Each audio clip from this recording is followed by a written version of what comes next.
नमस्कार, 29 मई के America live में आपका स्वागत है। सबसे पहले नजर डालते हैं आज की खास खबरों पर। पाकिस्तान पुलिस बनी बम धमाकों का निशाना, उनकी ट्रेनिंग पर पैसा खर्च करने पर अमेरिका में बहस तेज।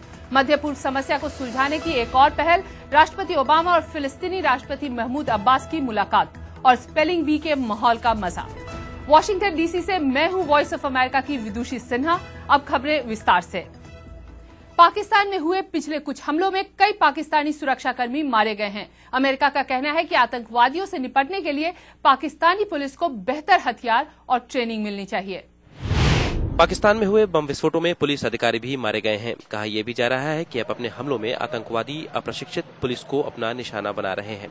वॉशिंगटन में जानकारों का कहना है कि पाकिस्तान पुलिस को प्रशिक्षण की जरूरत है। मैं समझता हूं कि पुलिस का योगदान महत्वपूर्ण है, क्योंकि पुलिस और अदालत सरकार में विश्वास पैदा करते हैं। नई रणनीति के तहत आतंकवादियों से मुकाबला करने के लिए अमेरिका पाकिस्तान पुलिस के प्रशिक्षण और उपकरणों के लिए $12 करोड़ की सहायता दे सकता है। दूसरी तरफ सहायता के तौर पर पाकिस्तान को मिलने वाले पैसों के सही इस्तेमाल को लेकर कई लोग चिंतित हैं। कई जानकार मानते हैं कि इन पैसों पर पहले से ज्यादा जवाबदेही की जरूरत है। मैं नहीं समझती कि जवाबदेही काफी है। इसे लेकर संदेह सिर्फ भारत में ही नहीं बल्कि अमेरिका में भी है।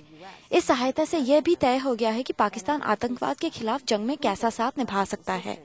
मुझे लगता है कि प्रशासन साल के अंत में देखेगा कि सहायता का किस तरह से इस्तेमाल किया गया है और इससे क्या हासिल हुआ। Amit Srivastava, voice of America, Washington DC. कुछ दिन पहले राष्ट्रपति ओबामा इसराइल के प्रधानमंत्री नेतन्याहू से मिले। बृहस्पतिवार को बातचीत का सिलसिला आगे बढ़ाया फिलिस्तीनी राष्ट्रपति महमूद अब्बास के साथ। बराक ओबामा और महमूद अब्बास की मुलाकात मध्य पूर्व में शांति की प्रक्रिया को तेज करने की एक कोशिश का हिस्सा है। बातचीत के बाद बराक ओबामा ने कहा कि उन्हें पूरा विश्वास है कि शांति प्रक्रिया को आगे बढ़ाया जा सकता है। उन्होंने कहा कि 2 राष्ट्रों का सिद्धांत मध्य पूर्व के लिए सही समाधान है। ओबामा ने महमूद अब्बास से वेस्ट बैंक में इजरायल के खिलाफ दुष्प्रचार खत्म करने को कहा है। साथ ही अरब देशों से अपील की है कि महमूद अब्बास को आर्थिक और राजनीतिक सहयोग दे। महमूद अब्बास एक ऐसे वक्त पर वॉशिंगटन डीसी आए हैं जब उनकी राजनीतिक हैसियत पर प्रश्न चिन्ह लगा हुआ है। महमूद अब्बास का ना तो पूरे फिलिस्तीन पर शासन चलता है, साथ ही उनकी पार्टी भी अंदरूनी कलह की वजह से बिखर रही है। कई जानकार मानते हैं कि ओबामा से मुलाकात महमूद अब्बास को मजबूत बनाने की एक कोशिश भी है। और अब आइए वॉशिंगटन में चल रहे स्पेलिंग बी कंपटीशन के आखिरी दिन के माहौल का जायजा लेते हैं। नेशनल स्पेलिंग बी महज एक प्रतियोगिता नहीं बल्कि उससे कहीं ज्यादा है।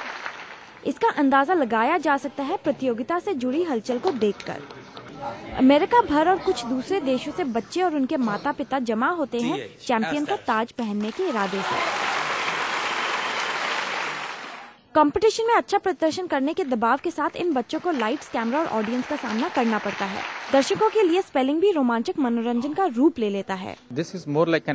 ये एक शैक्षणिक रियलिटी शो जैसा है, जहां आप बच्चों को एक दूसरे से मुकाबला करता देख सकते हैं, सही या गलत स्पेलिंग देते देख सकते हैं और आखिरकार रियलिटी शो तो लोकप्रिय है ही। वहीं बच्चों का सारा ध्यान शब्दों की सही स्पेलिंग और हर राउंड में आगे बढ़ने पर होता है। स्पेलिंग बी की तैयारी के लिए घंटों नहीं साल लग जाते हैं और एक गलत शब्द का मतलब है इन बच्चों के लिए एक और साल की मेहनत। लेकिन कई बच्चों का यह आखिरी साल है। वैभव वावीलाला सेमीफाइनल से आगे नहीं बढ़ पाए और उन्हें स्पेलिंग बी को गुड बाय कहना पड़ रहा है। आगे चलकर वावीलाला कुछ और चुनौतियां ढूंढेंगे, लेकिन फिलहाल एक छोटा ब्रेक लेना चाहते हैं। मैं शायद थोड़ा टेनिस खेलूंगा, गर्मियों की छुट्टी में थोड़ी मौज मस्ती करूंगा। मैंने काफी पढ़ाई की है इसके लिए, तो अभी आराम करूंगा। इस बार 11 फाइनल्स में से 7 भारतीय मूल के थे। यहाँ पर मेरा आखिरी साल है। सबसे अच्छा करना चाह रही थी और कर पाई। फाइनल्स में हूँ और पहले कभी यहाँ तक नहीं पहुँच पाई। अच्छा लग रहा है। हैरान हूँ कि फाइनल्स तक पहुँच पाई।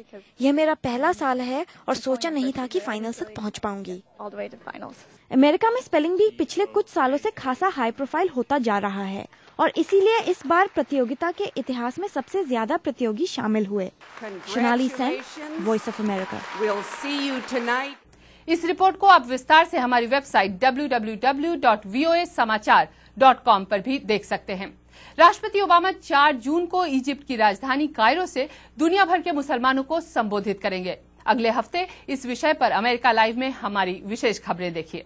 अमेरिका लाइव के बारे में अगर आपकी कोई प्रतिक्रिया है तो americalive@voanews.com पर ईमेल भेज सकते हैं। अब बस इतना ही। नमस्कार।